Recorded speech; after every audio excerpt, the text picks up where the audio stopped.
Zoom. Shing.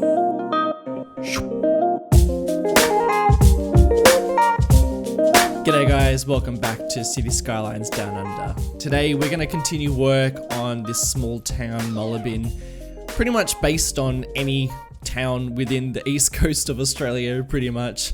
And we're pretty much only just moved in the first Sims within this town, so it's probably about time we give these Sims a local shopping centre, but I don't really want to go too crash out. I mean, this is still a very small town, and if you're just joining us, welcome. We are building the east coast of Australia, and I'm taking lots of inspiration from everywhere around Australia, and this town in particular is based off Stockton within Newcastle. We haven't called it Stockton. I mean, I don't even know what I'm calling this place yet. I'm pretty sure I asked you guys in the last episode, but I am recording this before I've released the last episode, if that kind of makes sense. So yeah, I am basing this off Stockton and Newcastle, and if you are from Newcastle, please let me know in the comments. I'd really love to know. If you've ever been to Stockton, or if you've ever been to Newcastle, please let me know. Actually, if you're from Australia, let me know. I mean, it's always really interesting finding out people who have been to these locations or live here. It's quite unique that I'm actually even building an Australian town in the first place. I get real nostalgic just even building this, and I don't actually really even need to refer back to Google Earth or even refer to, I guess, history like I would in Springwood. I can pretty much just go on my own tangent because I generally know how Australian towns look, and it's really nice just kind of doing that. It's really nice just building off my own imagination and getting some inspiration from Newcastle, but at the same time really just going for it. So please let me know if you are from Australia. I'd really love to know, and especially if you've never really commented before. I get about 10,000 views per video, and it's always really nice hearing from people who don't usually comment on my videos. So please, love to hear from you. Pretty much, I'm just plopping down the main structures for this town. And if you're watching my channel, if you're watching this video just based off trying to figure out how to build as like a bit of a tutorial, I am kind of just trying to build the most realistic looking Australian town possible. So I'm sort of plopping down the biggest structures first, being the Coles. If you're unfamiliar with Coles, Coles is a major grocery store in Australia. It's this actual particular store that I've plopped down is an older style store, and it was made by the asset editor, Crazy Glueit. He's made a whole bunch of assets for this series for me, and he actually lives in America, but he's lived in Australia for a little while, and he's very kind to actually make a whole bunch of Australian buildings. A lot of them I actually haven't even used yet. They're sort of sitting in the back burner. I'm really excited to use them, but I'm sort of waiting for the right time to plop them down. So if you've seen a Bunnings floating around in the workshop, that was for me. I asked for that, I pleaded, and he was very kind to make it. And I'm very close to plopping it down. I'm just sort of waiting for the best time. But for now, I am working on this small stretch, and I was trying to figure out where I was going to place down this stretch of shops, and I decided to place it down this main road. So this main road that I'm placing the shops, they're pretty much going to sit, and I'm sort of basing it off Stockton. The road in Stockton, and this road in particular, is going to be the road that goes to the ferry terminal. So quite a lot of traffic coming through here. I mean, it is a small town, but there would be quite a lot of traffic coming through. So this is the only road within this town that actually has these dotted lines. It is the only town that really has the shops. And this is the same road that will go along the beachfront. So, in terms of traffic, this is probably the main stretch of road. So that is why I'm placing down the commercial district for this area around here. And the Coles is going here because this is where most people are going to be commuting. So if you're going to be catching a ferry to the main town in Mullerbin, then you're going to be going along this stretch. So this series and in all series, I guess, I really love to follow the patterns of cities, and this is no exception. I'm trying to follow how a regular city would actually be sort of placed out. And also with this series, I'm trying really hard to provide the services for this particular area. So for example, I just placed down a whole bunch of residential blocks, a lot of housing. So for this episode, we're mostly focusing on providing commercial districts for these people. Later on down the track in this episode, I'm also going to be placing down a school, like a much larger elementary school, a primary school. And in terms of services, that's pretty much it. I mean, we don't have any power really. I mean, realistically, we don't have any power. I do provide these people with power, but in terms of the actual Mulligan map, there's no power station. But in terms of this actual town, we have fire, we have a police station, we have shops, we have healthcare, and I'm trying to just provide the most realistic sort of services for this particular area. If you think I'm missing anything, please let me know. I will try to add the most services for this area as possible. I wouldn't expect these residents to have to catch a ferry or even drive 20 minutes to the closest hospital, so I'm trying to make that as realistic as possible. And I'll also only place the university within the actual city of Mulligan rather than within these small towns. Or maybe I don't know. That's sort of the plan for now. And something that I mentioned in the last episode is that I'm really focusing on providing more frequent updates and small episodes of this series. I'm recording a whole bunch of this in secret. You probably don't even know about it, but a lot more of these episodes are going to be coming out more frequently, and that's because I've been sort of doing secret recordings, and it's sort of my aim to provide the whole a whole project. So I'm going to develop this whole town, and then I might go quiet for a little while as I work on my other half of the DownUnder series. That's sort of my plan at the moment. I'm fingers crossed, and I'm really hoping it works out. But like I said before, this build is all about building this commercial district, and you've just seen me place down a church. Now, the whole idea behind this build is to kind of create the feeling of a city center, and I think that when this town was developed, there would have been some sort of historical town center. Within any historical town center, there's got to be some sort of church. So I've placed down a church here, and it really fits in with the theme as well. It's got the same 1800s feel, which is when I think the town would have probably been established. Like I said before, this town is very old, so I'm going for an old feel. I'm placing down a little park next to it, so just to keep in within that realism. I feel like there's always a park pretty close by to some sort of church, and I'm pretty I actually don't place down very many churches, so this is it kind of worked out pretty nicely. And while I'm just sort of working on this, just letting you know that if you're feeling like you want to get some extra videos from me, definitely check out my Patreon. I've only just jumped on there as on me talking about this right now.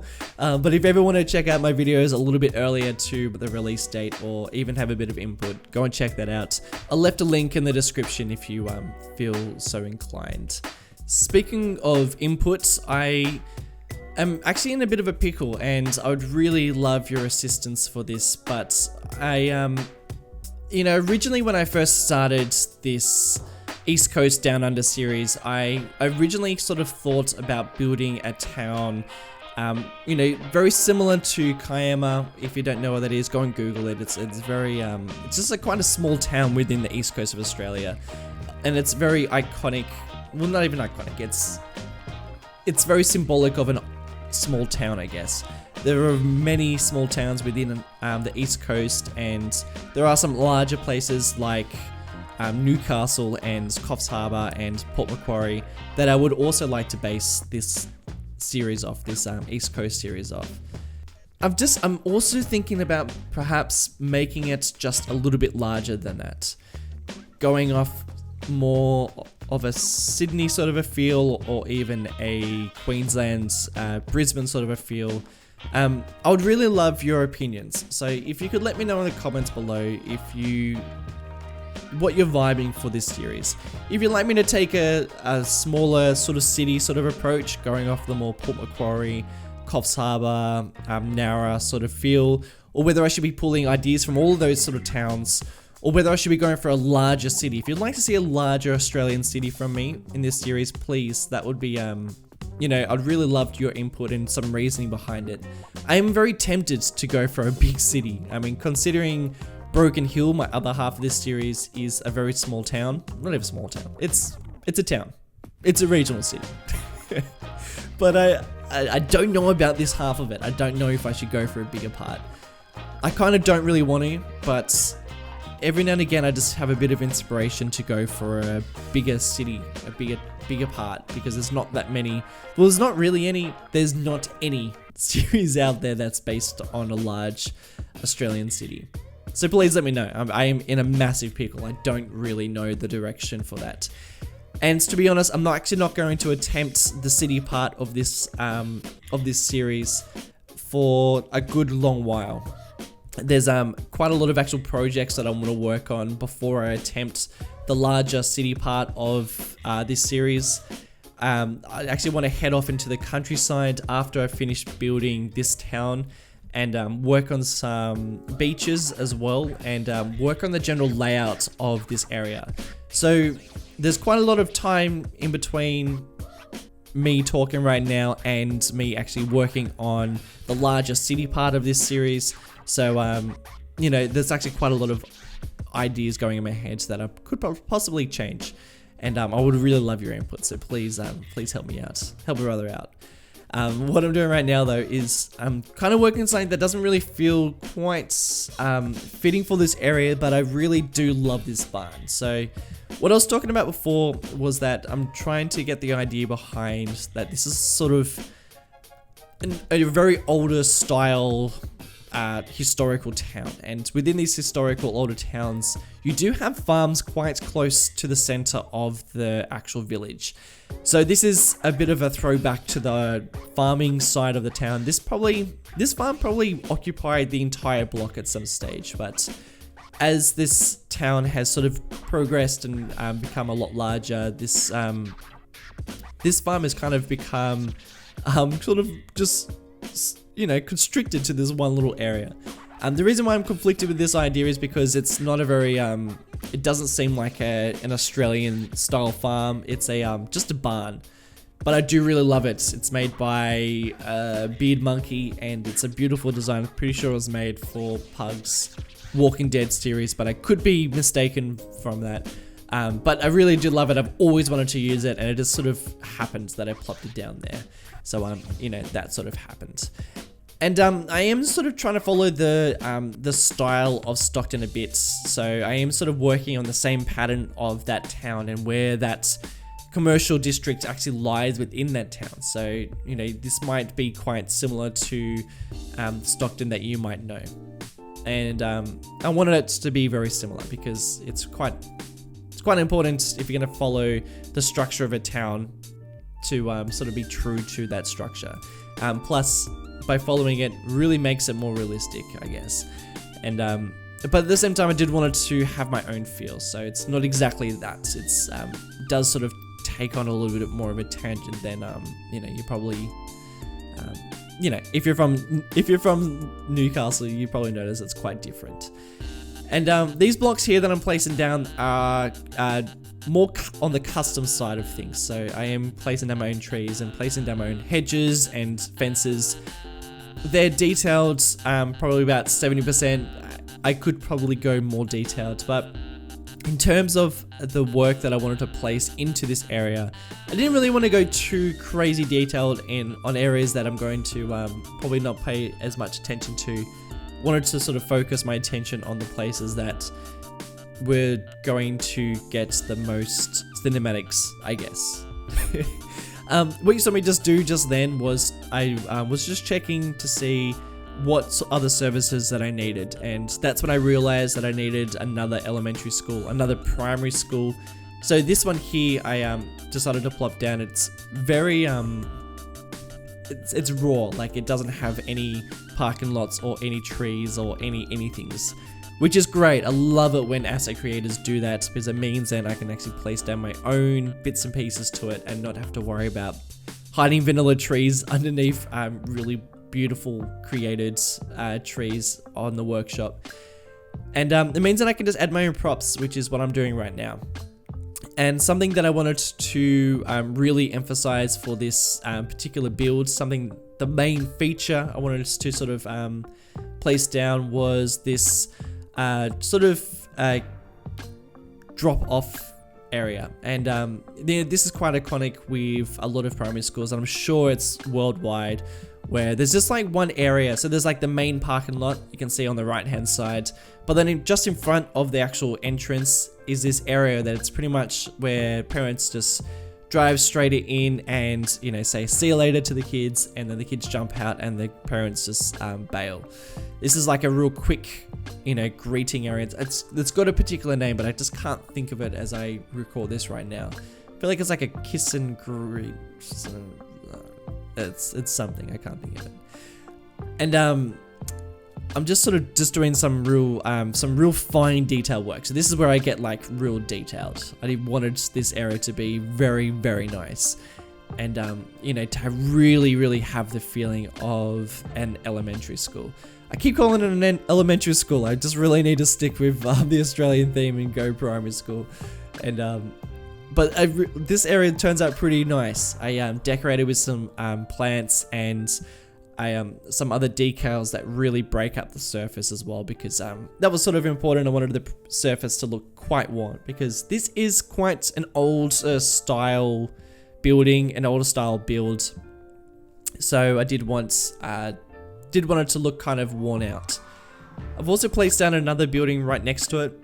Now, quite often, and I'm sure this is worldwide, that a lot of buildings, a lot of schools, that is, there's like the historical small school that was built back in like the 1800s or like 1910 or something. And it's like this tiny school, and at some stage they had like 50 students like bundled into one classroom. And then like the town's like expanded, and it's like 2018, and now the school is this giant beast, and there's this tiny school, tiny historical, tiny building left behind, and it's usually converted into some sort of office block, or it's a you know, just like 2 classrooms with 30 kids in it, or, you know, it's totally different. So that's my historical building. On the right hand side, it's the smaller style building that it's still there because it's historical, and it's probably now an office or a kindergarten or some sort of building that is, you know, just sort of left as a reminder of the past. And that's my little throwback to that. And just sort of decorating a little bit, adding in some portable classrooms, demountable classrooms, I should say. A lot of our schools in Australia, you know, jam-packed full of kids, and we're sort of like forced to place down a lot of these impromptu classrooms that are just sort of going, oh yeah, we'll just build this for now, and we'll end up building something bigger, but they don't. Trust me, they don't. But guys, that's pretty much it for this build. It was super fun, and it's really great being back in this series. Your homework until I release the next vid is to put your inputs about whether I go for a big city or not. I really have no idea. I'd really love some reference shots of Google Earth commented below of some towns you think I should build or get some inspiration from. And give me a good day if you are from Australia, because I do love to say hello. But guys, that's it. I've run out of time. Have a great week, and I'll catch you guys in the next one. See you later.